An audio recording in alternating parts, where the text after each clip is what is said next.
RG Kar medical কলেজে তরুণী চিকিৎসকের খুন ও ধর্ষণের ঘটনায় রাজ্য জুড়ে চলছে প্রতিবাদ।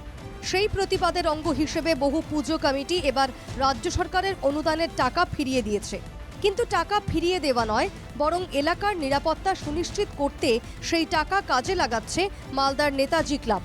থেকে যে অনুদান পাচ্ছি সেই অনুদানটাকে আমাদের এই নেতাজি ক্লাব সংলগ্ন এলাকার সমস্ত নিরাপত্তার কথা ভেবে এবং সুরক্ষার কথা ভেবে আমরা গোটা এলাকাটাকে সিসিটিভি ক্যামেরার আওতাভুক্ত করতে যাচ্ছি সারা বছরের জন্য। প্রতি বছরই বড় আকারের দুর্গাপুজো করে থাকে নেতাজি ক্লাব।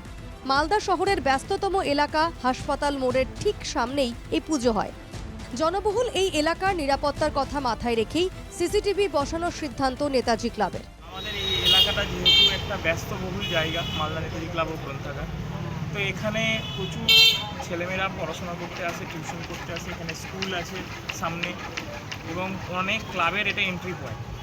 তো আমরা দেখলাম যে এখানে যদি আমরা 5-6টা ক্যামেরা ইনস্টল করে দিতে পারি তাহলে এই এলাকাটাকে আমরা পুরোটা মনিটরিং করতে পারবো।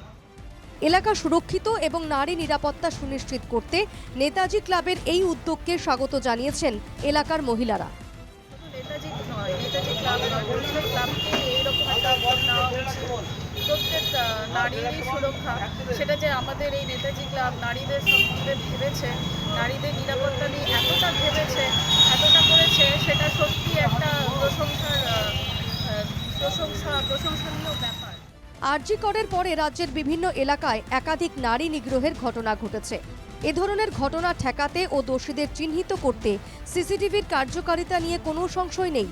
তাই অনুদানের টাকা ফেরত দিয়ে নয়, বরং সেই টাকা কাজে লাগিয়েই নারীদের নিরাপত্তা সুনিশ্চিত করছে নেতাজি ক্লাব।